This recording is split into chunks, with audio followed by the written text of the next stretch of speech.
जय जिनेन्द्र। आज हम सुनेंगे कहानी महासती सुभद्रा जी की। सुभद्रा का 16वां वर्ष प्रवेश तत्व मालिनी के लिए प्रश्न चिन्ह बन उभरा। उसे प्रस्तुति देते हुए उसने एक दिन जिनदास से कहा, स्वामिन, सुभद्रा के विषय में अब तक आप निश्चिंतता की नींद सोते रहे, पर अब तो चिंता की चादर ओढ़नी ही होगी। उसने यौवन की दहलीज पर पांव रख दिया है। बेटी माँ बाप की निजी संपत्ति नहीं, धरोहर होती है। उसे एक न एक दिन दूसरों को हाथों सौंपना ही होता है। प्रिय, मैं तुम्हारी चिंता को असमीचीन नहीं मानता। मेरे मानस सरोवर में भी यह विकल्प 2-4 बार उठी, पर मैं उससे क्षुब्ध नहीं हुआ। वैसे 1-2 लड़कों को मैंने इस दृष्टि से देखा भी है, लेकिन इस बिंदु पर अपना पूरा ध्यान केंद्रित नहीं कर पाया हूँ। अभी महाराजकुमारी की शादी की एक बड़ी जिम्मेवारी मेरे कंधों पर जो है, उससे निवृत्त होते ही मैं इस कार्य में अपने आप को पूरी तरह नियोजित करूंगा। जिनदास। वसंतपुर का महामात्य था। वसंतपुर उन दिनों अपने विकास के चरमोत्कर्ष पर था। उसकी व्यावसायिक समृद्धि का सौरभ चारों ओर फैल रहा था। उससे आकृष्ट हो न केवल आसपास के अपितु सुदूर प्रदेशों के भी व्यापारी अपने व्यापारिक प्रतिष्ठान वहां खोल रखे थे। चंपा का बुद्धदास भी उन व्यापारियों में से एक था। बसंतपुर में उसका कपड़े का व्यवसाय था।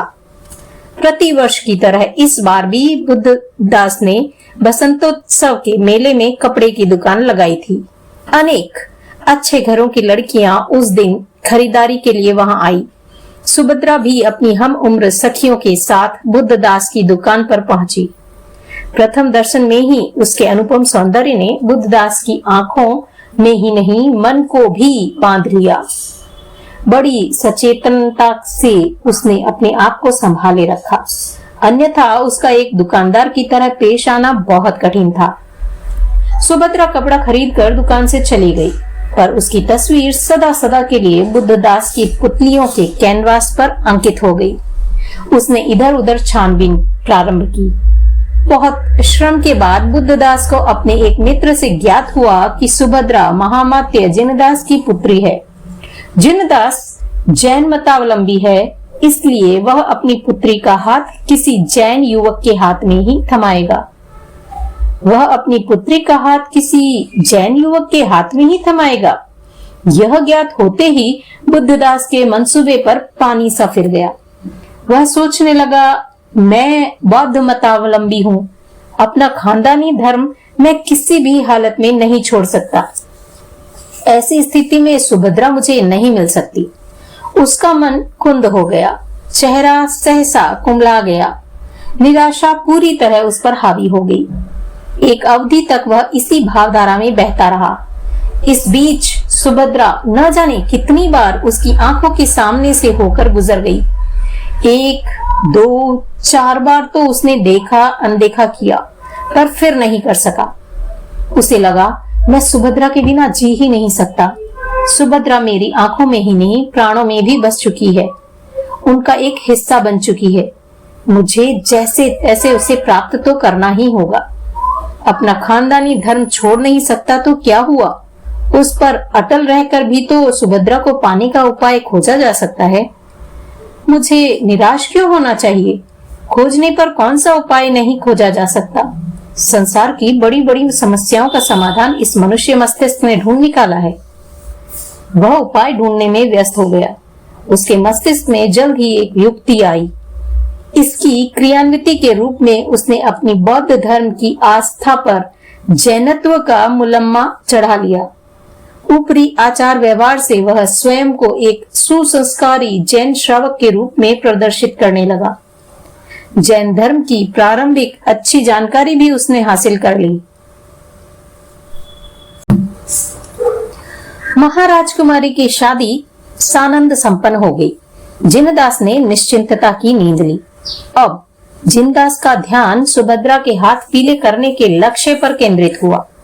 वह वसंतपुर का महामात्य ही नहीं, एक तत्वनिष्ठ श्रमणोपासक भी था। उसे जब जब समय मिलता वह संतों की सन्निधि में उपलब्ध होता।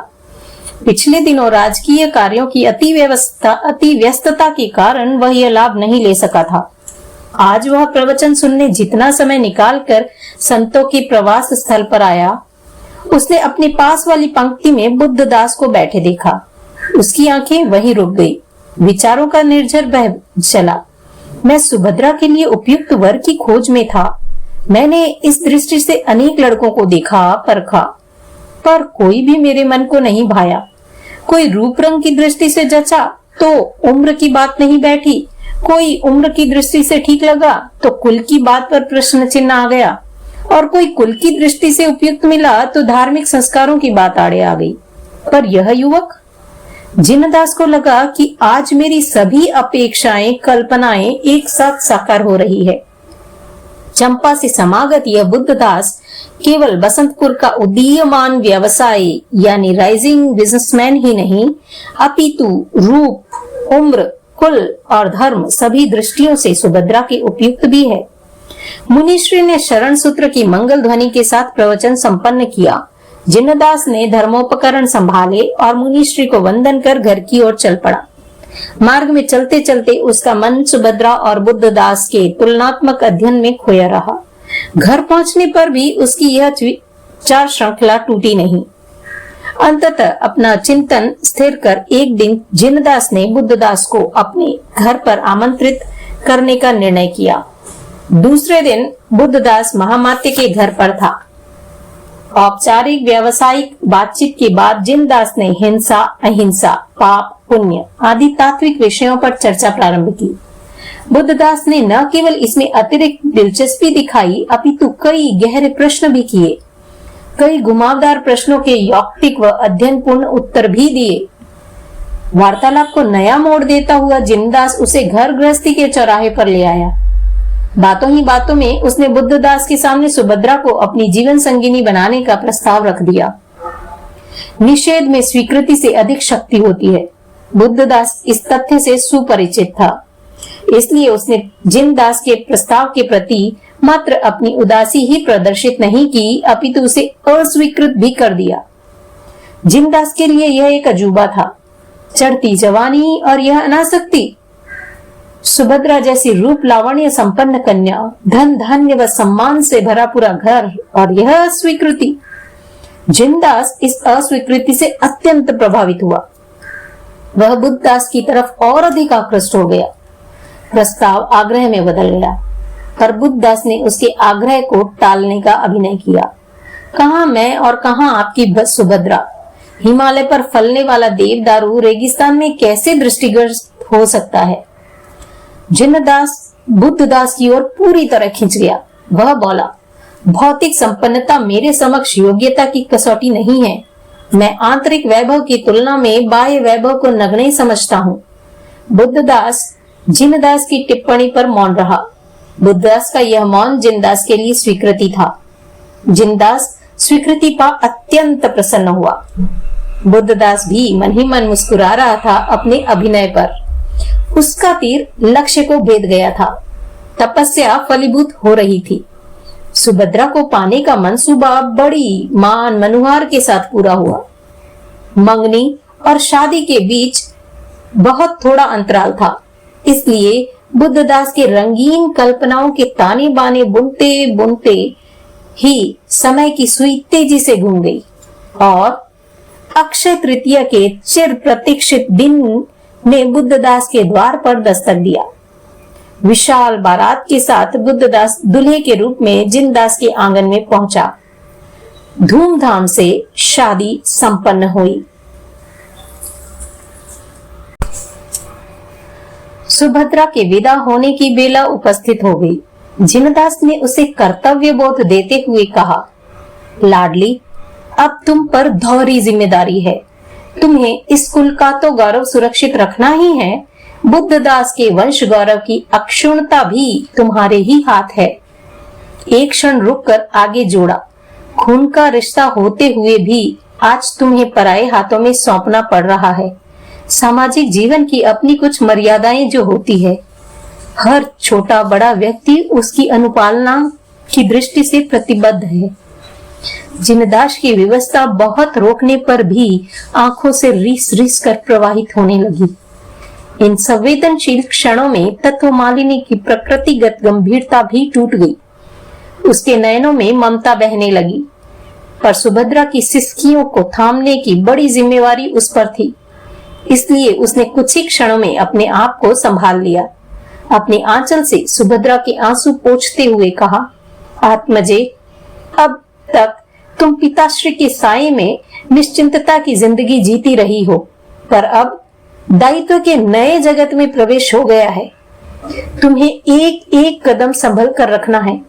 अपने मृदु स्वभाव से सबके दिलों पर एक अमिट छाप करनी है। पति के हर सुख दुख में सहभागी बन आर्य अर्धांगिनी का आदर्श जीवन दिखाना है।